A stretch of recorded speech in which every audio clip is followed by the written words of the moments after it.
প্রিয় ভিউয়ার্স, দেখতে পাচ্ছেন এখানে আছে কিছু পরিমাণে চিতই পিঠা। তো আপনারা কিন্তু একটা সমস্যা ফেস করেন, সেটা হচ্ছে যখন আপনারা চিতই পিঠার মধ্যে দুধ দেন তখন সেটা ফেটে যায়, অর্থাৎ দুধটা যেটা আছে সেটা ভেঙে ছানার মতো হয়ে যায়। তো সেই সমস্যাটা সমাধানের জন্য আপনারা যে কাজটা করতে পারেন, প্রথমেই পিঠাটা হালকা পরিমাণে গুড়ের মধ্যে জাল দিয়ে দিতে পারেন।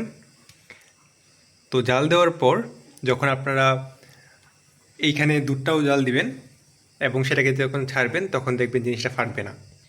এছাড়াও এটার ভিতরে কিন্তু সুন্দরভাবে গুড়ের যে মিষ্টি রসটা আছে সেটা ঢুকে, দেখতে পাচ্ছেন।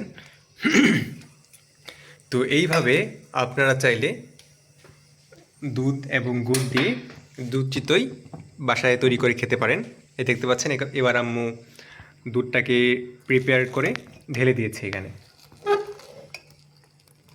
তো যেহেতু আগে থেকেই এটাকে গুড়ের মধ্যে চুবিয়ে রাখা হয়েছিল তার জন্য, এবং আলাদা করে দুধটা জাল দেওয়ার জন্য এটা কিন্তু ফাটবে না এখন।